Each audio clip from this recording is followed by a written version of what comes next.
G'day, mates. Thanks for tuning in to the Builders Board podcast. I'm your host, Tom Houghton, and today's guest is joining us all the way from Sydney, Australia, Jason Economos, co-owner of Beyond Build's Constructions, and they're based in Sydney. Beyond Build is going in their 7th year in business, and they specialize in architectural builds ranging from $1 million to $2.5 million. Jason and I will be discussing a number of topics around our theme Better Together, including co-owners, team dynamics, and a new office space. Please join me as I welcome Jason to the show, or should I say, good day, Jason. G'day, Tommy. Thanks for having me, mate. Long time no speak. I know, yeah. We've stayed in touch over the years, so happy to have you back on the podcast and excited for our chat today, kind of about all things togetherness, your team. Obviously, you've got a co-owner with you, and then also we want to talk today about your office space because you guys have crafted a beautiful office space. But for those of you watching online on YouTube right now, Jason is not in the office space. Wanted to get a quiet place to record, which we greatly appreciate. Jason, tell the audience where you're at now. Well, basically, we finished this beautiful office space, as you said, Tom, and I happened to set up this dingy little office in my kitchen because we're currently building the second stage of my home. So kind of like to be all eyes and ears here. So, yeah. Yeah. And do you think you could give us a quick preview of where you're located? Mate, let's do it. We're going rogue here at the very beginning of the podcast. If you're listening on your phone, you've got to stop, go over to YouTube and check this out. This is the view Jason's got. Let me try and get this. Oh, crash, bang. There we go. So that's kind of what we're dealing with at the moment. So it's looking good.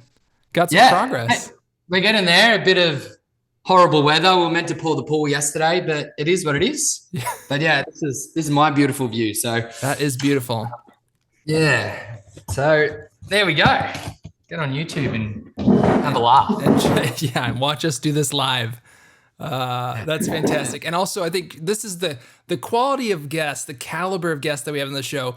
Jason just literally lifted an iMac and moved it over to the window for you. So just really appreciate the diligence there. Whatever it takes for that content, Tom, you know me. Yeah, you're always doing it. That's good. All right. So Jason, as we dive in here, let's talk really quickly about Beyond Build and give me an idea, how many projects you got going right now? What do they look like? Obviously, you're working on your own place too. So give us a quick rundown. Cool. So yeah, we're Mark and myself, co-owners. Yeah, as you said, we've been going on our 7th year now. And currently it's been a sort of forever evolving landscape in terms of our size of our projects and how many we're doing, but we seem to have found our sweet spot now in our comfortable market. So at any one time, we've got 5 to 6 projects going, ranging from about that $1 million mark and above. Fortunately, at the moment, we've got 4 projects, including mine, in Sydney's Sutherland Shire, which are all about 10-minute drive from each other, which is super handy. Then we've got one just over the bridge, which is about 20 minutes away from here, and then another one in Bondi Beach, which is probably well known around the world. So yeah, basically that's our structure at the moment. And the reason I'm set up at home, it's, I'm finding myself getting back on the tools, which is refreshing, and been trying to go down that path for a few years now, but it's quite easy when it's your own house. You want to be involved in every step and every stage. So find myself working down there most days till 3 or 4 o'clock, and then heading back up here and trying to chip through the paperwork at the moment. So just trying to find that balance at the moment. That's kind of where we're sitting. Fantastic. So let's talk first and foremost. You have a co-owner, Mark, who I've met in person the last time I was down in Sydney, which happened to be a few years ago. Great team. Fantastic. You both are fantastic. So can you give us a backstory though on how you started working together? What are your roles in the company? Obviously with you kind of heading back to the tools too, what does that look like in your day-to-day spread between you two? Sure. So Mark and I grew up, we weren't best of mates growing up, we sort of mucked around with each other, same sort of group of circle. Obviously, both carpenters by trade. We sort of came through, we're the same age. We came through our TAFE, which is, like your college over there, around the same time, had similar roles working for small custom residential builders as well. And both kind of got thrown in the deep end a year or two out of our apprenticeships. So basically, yeah, we were 4 years apprenticeship, 2 years working on the tools for another builder. And then that's the qualifications for us to go out and get our Cert 4, which is our building license here. And we kind of just linked up. We did, the small stuff, decks and pergolas. I'd do a week for him, he'd do a week for me, until we thought, hey, we landed our first decent reno around 120 grand or so from memory. And we thought, let's just draw this one down the middle and split the profit and see how it goes. And sure enough, here we are now, several years later. Right.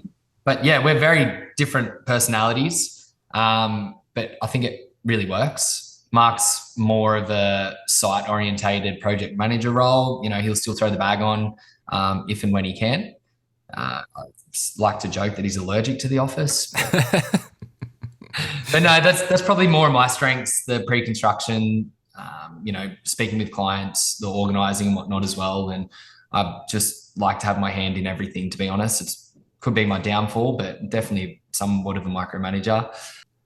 So yeah, in the past three to 4 years or so, I haven't had too much opportunity to get back on the tools. And, 6 to 12 months ago, kind of took a step back and thought, hey, this is really why I got into this industry and into this game. So let's try and, recruit well in the office. So I've got that time to spend more time on site. A lot of guys are the contrary. You hear, oh, I can't wait to get off the tools and, sit behind a desk and this and that. But it's a bit of a grass is greener situation, I kind of find, to be honest. Yep. I just love the craft. There's nothing better than up on a 30-degree day, just stripping roof tiles and just, cutting frames and just getting down and dirty into it. So Yeah. Fortunately, I've got that opportunity at my house now, and probably a little bit understaffed, so I don't have many options as well, to be honest, but just trying to find that balance and, mate, really enjoying it, really loving it, and sleeping better than ever. Yeah, I bet. It's true. When you're in the office all day and you put in all the hours and pushing the paperwork around and sending emails, you get to the end of the day and you feel like kind of mentally exhausted, but not necessarily physically exhausted, Absolutely. So that definitely makes sense. Let's talk about your team. Let's transition a little bit, because obviously you said maybe not as many guys are on the workforce as you have previously had. So I know you kind of went through some changes. Let's talk about that a little bit. Also, just a quick side note, again, so if you're not following Beyond Build on social, please check them out. They have a fantastic social channel. We'll put links in the description and also on the show notes of how to follow them. I think it's just at Beyond Build, right? At Beyond Build Constructions. Yeah, that's correct. Yeah. And so follow them on Instagram and other places. You're on TikTok as well, right? Yeah, absolutely. But you guys have a great, it just, every time I see your content, it brings a smile to my face. So if you want to smile and just see a great team in action, give them a follow. But yeah, now let's transition back a little bit and talk about the team and maybe the struggles that you've been through. Obviously, I know I hear this a lot from my clients, talking to builders all over, and that, hiring right now is so hard. Retaining employees right now is so hard. So if you don't mind, share your story a little bit on that. Yeah, for sure. Definitely went through some challenges towards the final quarter of last year, and kind of opened our eyes to reality. Really, I mean, in 5 years or so, I don't think we ever had an employee leave on their own merit. Rather than if guys moved overseas and whatnot as well. But it was always the good feedback of guys wanting to hang around and retain until, I guess, probably around September last year. It was kind of like the Great Resignation. It was a bit of a bizarre period, to be honest. And we had 4 senior foremans basically resign within the space of about 2 months. Now, all different reasons. One guy went out on his own, which, we're always going to support and, accept. And he was kind of the first. I think 2 guys got poached because the market's just so strong at the moment. And, sort of other builders are throwing some ridiculous money at guys because they're a bit desperate. And, I've kind of find it hard to say I wouldn't do the same thing in their position. Sure. Yeah. And then, a couple of other things that it hadn't worked out. So we kind of found ourselves going from 6 site foremans down to 2 with, 12 months of work locked in the pipeline. With not many options to recruit. So we kind of just took a step back, and I really didn't like the vulnerability of being, of them, essentially employees having that control of, where we sat in a company. So we kind of took a step back and obviously continued to recruit. And fortunately we did. It didn't take overly too long to, find new employees and whatnot. But also kind of change the structure around our business and the responsibilities, so we weren't just completely relying on a foreman to run a job. Right. That kind of meant giving additional responsibility to the project managers, with who are essentially in charge of that project and how well that runs smoothly. We looked at contracting out some of the carpentry works to free up a bit of our labor and whatnot as well. And pretty happy to say that 6 months or so down the track that we're still continuing with the same amount of workflow with maybe 4 less employees than what we were looking at last year, and everything seems to be running a lot smoother. So Wow. just kind of, wanted to have a, it was a stressful period, obviously, with everything else going on in the world and the climate and, materials and price rises, etc., that to have the staff issues, which is something we weren't overly experienced in, to have all that kind of hit at once, it was definitely a stressful period, but we're far better off, coming out of it than we were going in. And I think there's a bit of a lesson there to just don't panic, just have a bit of a plan and just trust your gut and your initiative, and just see if, forever. The word pivot gets thrown around a lot over the last few years, but, and it's a bit cringy to say, but I think it's, I think it's pretty relative in this scenario. You just adapt, or you don't really have any other options, rather than having to ring clients and say, hey, we've lost staff and this and that, and refund deposits, and which is something that we never even acknowledged or addressed. And it was more that, all right, well, this has happened now, let's find a way out. And fortunately here we are now with, as I said, probably taking on a little bit more work, higher end projects, less staff, but just far more controlled. Absolutely. Yeah. I can relate to my time in remodeling, overseeing staff, and obviously with the climate that we've had, everyone's got too much work. And so people are poaching people left, right, and center. And it makes you feel like, the way I've described it before is it feels like you're in a hostage situation where you're the hostage and you're trying to negotiate with like, oh, wait, no, how can we keep this person here? Or how can we, somebody just offered them like 2 times their salary. We can't compete with that. So what do we do, right? You got to get creative. And it sounds like in your position, you're actually better off. You're running things probably more efficiently than you were before, because obviously you said you have less people now, but you're doing the same amount of work. Was that right? Yeah, that's true. And I'd be naive to think that it wasn't, when one guy leaves, it's it's kind of like, oh, that hurts. What are we doing wrong? And then you kind of talk yourself out of it and say, you know what, it's just his time. Then when the next guy leaves, the next guy leaves, the next guy leaves, and you put all this training and time and energy into these guys that, some of them, Tom, left 3/4 through their project, which is frustrating in a sense. Yeah. But I'd be naive to not think, what are we doing wrong here? But when it kind of comes down to the dollars, and if guys are sort of chasing that coin, then it's something that, I feel like we offer probably a bit more than just financial gain. Because if the guys are just going to chase the cash, then they don't really see the value in what we're offering as a business. And, sometimes you just got to let them go. Yeah, that's a great point too. If you're chasing after them eventually, and there's even studies. I'll find one and I'll drop it in the show notes there.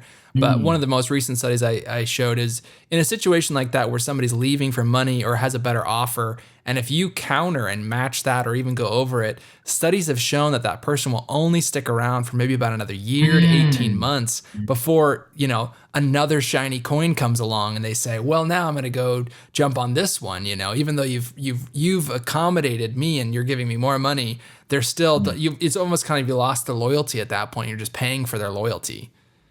Oh, they've got one foot out the door, Right. no question. Yeah. For sure. But it's funny, I'm not familiar with the study that you're referencing, but I could vouch for that, more often than not. If they're coming to us and saying, hey, we've had an offer here or there, it's, depending on the circumstances, but we're almost just then start looking to replace, to be honest, because it's, it means that if they're looking around, then it's something, maybe the time's up and it's, a move on for both parties. But yeah, a lot of the time, it's, the market's just so competitive at the moment that we don't have extra 10, 20, $30 an hour to throw at guys. And to be honest, a lot of the guys that are requesting this and chasing the cash, then I think they're going to get exposed further down the track because it's not sustainable. Yeah. It isn't. But yeah, I mean, that might just sound salty coming from myself, to be honest, but okay. Mate, I agree completely. Once they come to us, and it's different negotiating for a pay rise, I get that. But if you come to us and say, hey, this guy offered me X amount, can you guys match it? I don't want to give away too many of my, I guess, protocols, but we would probably more often than not look to match it, but probably go in a bit under and just kind of see where their morals are sitting, Yep. Because if we kind of match it or increase it, then they're just purely in it for the cash, which, as I said, it's not something that, we're just going to throw money at guys and expect it. We'll train, develop, we'll look after them. We've got a great culture. So we offer a lot more than,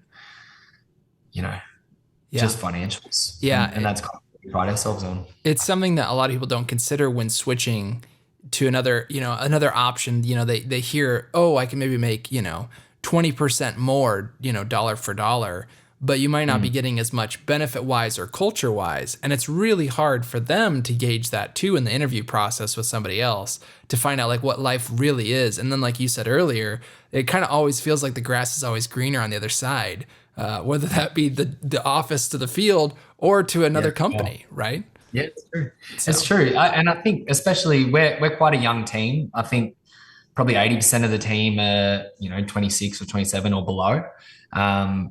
I'm obviously seem to be getting a bit older as the guys are a bit younger. We've got some apprentices that are born in 2005, 2006. It just rattles me, to be honest. Yeah. But I think as the guys sort of move on to their 30s, start having kids and mortgages and houses and the stresses of life, I think a culture is mostly more important, and enjoying coming to work every day rather than sort of, getting paid a higher amount. I mean, you can kind of compare that to the commercial industry here as opposed to residential. We've had guys in the past, kind of take an extra 20 grand a year and go work as a site supervisor on a high rise or a commercial fit out company, and they're calling us 3 months later going, this is horrible. I hate this. They're working 10 to 12 hours a day, overtime, not getting paid, just kind of looking at their end salary, but at what cost is your happiness, especially in that period of your life. I just think more than now than ever, it's just so important to enjoy what you do, come to work and be happy and do your best to kind of leave your work woes at home and, just kind of turn up and just be happy in life, to be honest. Absolutely. Yeah. So how are you making sure, if you don't mind, we dive a little deeper on this, how are you making sure your team is happy? Sure. We try and keep social events frequent. Every 2 months, we'll all meet at our office. I'll put a barbecue on, and we'll all meet there at 5:30, and we'll have a bit of a yarn and sort of debrief. And we got an employee of the quarter that gets a bit of a prize every barbecue, and keep the guys happy and social. A lot of our guys, they train together, they run. They've got a bit of a run club going in the morning as well. But I guess basically just checking in mostly with the guys. I mean, there's a lot of there's so much talk about mental health at the moment for sure, and it's just especially in our age group and our demographic as well. And from what most of the world's gone on in the past couple of years, I think a lot of that's starting to catch up on guys. So it's just more about checking in and making sure everyone's happy and satisfied and less stressed. And the guys come to us, and especially the more senior guys, and say, hey, this is a little bit too much for me. It's this responsibility and dealing with clients and whatnot, then we're always going to listen and then try and adapt and make it easier for the guys. So I'm happy to wear a lot of that stress and pressure and weight on my shoulders. It's, I'm just becoming a bit accustomed to it as well. But it's so critical to us that our guys are enjoying coming to work and being happy. Yeah. We've got the offices set up quite well for a bit of a social side of things. We have a couple of big parties in there as well, which the guys always seem to like to let off a bit of steam. Got the golf simulator in there. We've got a bit of a basketball hoop, and, the door's always open. So guys to sort of pop past and have a yarn, or, door's always open there. That's great. Let's transition there a little bit and talk about, so it was like a year ago, you renovated your office space. You didn't actually physically move, right? You still located where you were before? Where you visited, it's around the corner. Okay. We've been in there for about 3 years or so. And you're right. About 12 months ago, we built a mezzanine and fitted out. And, it's a beautiful space. I seem to spend most of my life in there. So might as well make it, nice. And it's a bit of a showroom to bring clients through. And it's an exciting space. I mean, it's motivating, especially as we grew with staff internally. You saw the original setup at our first action. It wasn't overly motivating. It was a bit sort of dull. I just hated that. I'm someone that always needs stuff happening and music in the background, and silence kills me. Yeah. So, we fit it out as in the taste that we like. Obviously a bit of a showroom. We've got, it's very comfortable space. We've got sports sort of playing in the background and music going 24/7. And and as I said, it's a bit of a showroom to take clients through and meet in the office. And it's a pretty comfortable space now. Yeah. That's good.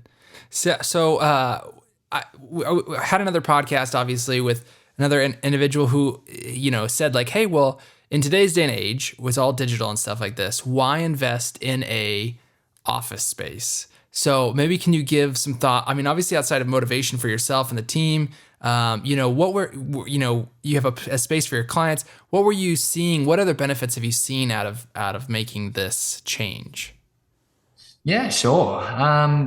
I think probably the three main factors are you walk in Monday morning, you don't want to just walk in. As I said, I'm set up in my kitchen at the moment. It's okay. It's sort of part-time, but to walk into an office and a bright, airy, clean workspace, I think it just has to be more productive than, sort of just sitting up against the wall and just typing away with, no real atmosphere in there.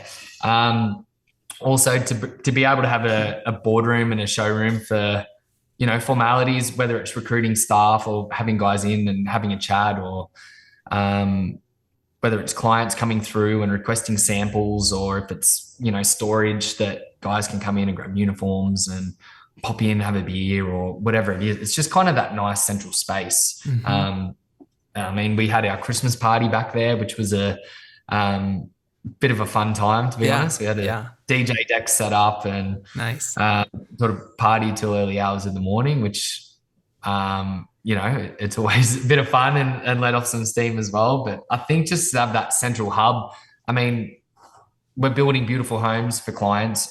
I feel like it's only fitted that we have a beautiful office space, and it probably helps a lot with the sale, and people come through and see we're reputable and we're not set up, in a dingy garage or something as well. Sure. So I think it's kind of all those points. Yeah, that's good. Put together, and I just love the idea of it, to be honest. That sounds great. I'll have to come down and visit again and see the new space. So.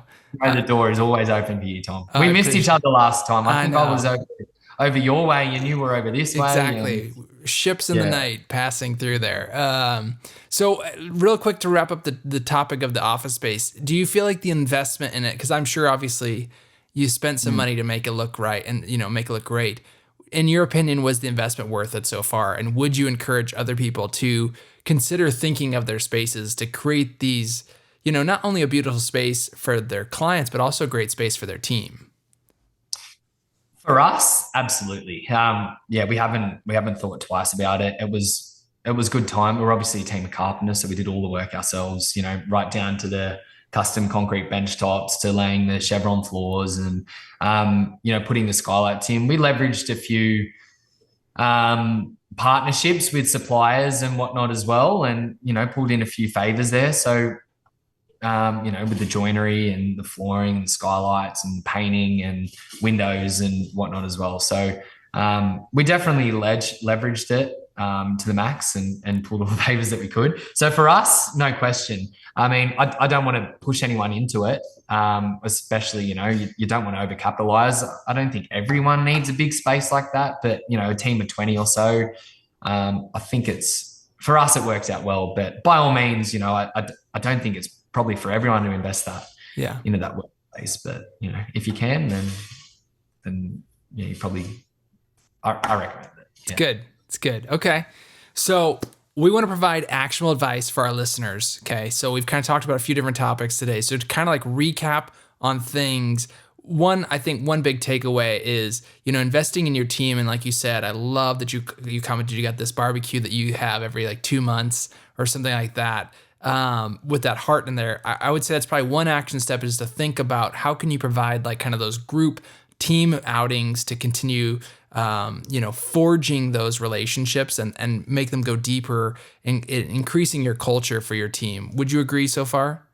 Absolutely. Yeah. Yeah. And then the second one, I know we kind of talked about this off air, but obviously with the market that we've got going on right now, I know one of the things we talked about was the pipeline that you have. So you mentioned earlier, you've kind of got this like 12-month pipeline right now, but what are you thinking about looking forward into the end of this year into next year?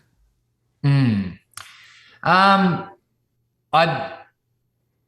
We're always have been about 3 months at a minimum booked out in advance. And as we've grown exponentially in the office and been able to track and forecast our projects, that 3 months sort of grew to 6. Now it's grown to 12. So we've basically closed our doors for the next, for 2023, which is a great position to be in.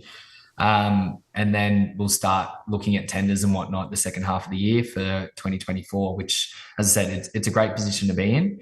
But I guess the market is just over here anyway. It's just been so good for so long. It's really been a builder's market over a homeowner's. But with interest rates forever increasing, money's getting more and more expensive to borrow. Councils have been notoriously slow in getting applications out. I mean, my place sat in there for over 12 months before it got approved, which Wow. It's usually a 3 months, maybe 6 months, but they're just so understaffed at the moment. So it's been this bit of a crazy backlog from clients submitting plans back in council, waiting 12 months, things coming out, costing 20% more to build. Interest rates are now, anyone that's bought at the peak of the market is finding it quite hard to borrow money. So right now it's still strong, but I almost get that feeling that there's going to be a bit of a switch, that it'll dry up. We're probably looking at another 3 to 4 rate increases this year alone, which is, we've gone from sub 2% interest rates to it's going to be, around the 5s, early 5s within a 12-month period, which I'm sure it's probably not far off, what you guys are experiencing. Yep. So I feel like this can's getting kicked down the street, and I think eventually it's going to dry up and people just simply aren't going to be able to afford to build. So I guess some advice would just be to keep that pipeline coming through, keep grinding. A lot of guys over the past, 5 to 6, since we've been out, it's been a great market, since we've been around. We fortunately weren't around during this sort of 2008 onwards, but since it sort of picked up, we've had a really good run. So I think my advice to builders, whether it's here or it's probably relatable over there, is to just keep that pipeline full and coming through, and don't take your finger off the of the pulse, because we've seen clients pull out last minute and kept us pretty vulnerable. There goes 6 months worth of work. So a lot of guys have just been able to look like this and go from job to job, and it just kind of falls in their lap. But I'm sure that that's going to dry up soon, and it's going to be a bit of a tricky period if the thought hasn't gone through. So I'd probably suggest that guys have the next project lined up before the current one's starting, at least. So, absolutely. Yeah, I think it's inevitable. Guys have been saying it for 5 or 6 years, but I think we've got another good 12 months of work and whatnot as well. But, you just got to look beyond that and just plan for it. Yeah, I think. That's good. So the other thought there is just obviously making sure you're keeping an eye on the pipeline, thinking about what's coming up ahead, especially with the economy still kind of being in a flux state, if you will. Yeah, absolutely. So just keep looking forward, to be honest, and not just live in the present and think, oh, well, another job will pop up, another one will pop up, because, as I said, the architects seem to be about 12, 18 months ahead of us. They're still getting calls now. It's starting to slow down a little bit, but I just think it's just better to be prepared than not. Maybe it doesn't happen, but I think it's got to be inevitable. With 4 more rate increases, it's just getting very, very difficult to borrow money. For sure.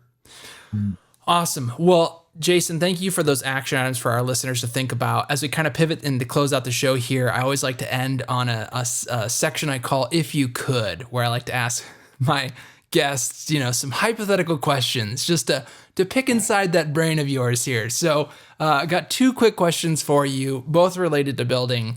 If you could build anywhere, where would it be?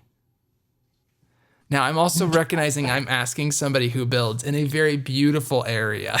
So, look, I see a lot of beautiful, large, majestic homes being built in North America, which really excites me. But it's probably more of the landscape in which I'd like to build. I kind of fantasize about it a lot, but basically just building in the middle of the bush. I'm not going to discriminate where it is. It could be here, it could be over your way. Basically, to just come down a dirt road and there be nothing there. I'd love to be able to build somewhat of an estate or a farmhouse of everything from building the road in, to digging out a dam, to building the house, to clearing the trees and all the civil works and everything around it, kind of from scratch. So that's been on my bucket list for quite a while. As I said, we've got some beautiful places around here and around the south coast of Sydney that I see a lot of guys doing. Well, not a lot, but every now and then you see a few guys that we follow that basically build from scratch, and everything from digging out dams and filling in with fish and civil roads coming through, and basically from the ground up. That excites the hell out of me. Just to be able to, it's just so raw and kind of untouched. I love it. I'd love to do that. Yeah. That's fantastic. That's good. I love that answer. Okay. So if you could build anything, what would it be? You could build anything. God, if I could build anything, I'd probably piggybacks off my initial answer as well, to be honest. I'd love to just build an estate of somewhat, or a farmhouse, or something along the lines of just untouched land, and just keep building. And to be honest, like a cabin or a lodge in the woods. My fiance is Canadian, so she's from Montreal, and follow a lot of architecture around there, and something along the lines of just off the highway and down to close to one of the ski mountains out there, to just build a chalet or a cabin in the woods I just love the bush, Tom. I guess. I don't know. It fascinates me. Enough with all this concrete. We need to get out into nature a little bit more. 100%. That's good. For sure. That's good. Awesome. Yeah, exactly. Well, Jason, thank you so much for your time today and coming on the Builders Board podcast. Really appreciate you sharing your insight. Always love catching up with you and seeing what your team's up to. Thanks for being vulnerable as well and kind of sharing that stuff, going through the team dynamics as well. Wish you all the best in your business. Excited to hear from you guys again, hopefully on a future episode. We'll have to check back in, see how the team's doing, see what new things you've got coming down the pipeline, and we'd love to catch up again soon. Thank you. Great, man. Always a pleasure. And look forward to you coming out this way anytime soon. Absolutely. Always open. I appreciate that. Thanks so much for listening to the Builders Board podcast. Please don't forget to rate and subscribe to the show. You can find this episode's action item and a link to the show notes in the description for this episode. We hope you have a great rest of the week, and we'll see you next time on the Builders Board podcast.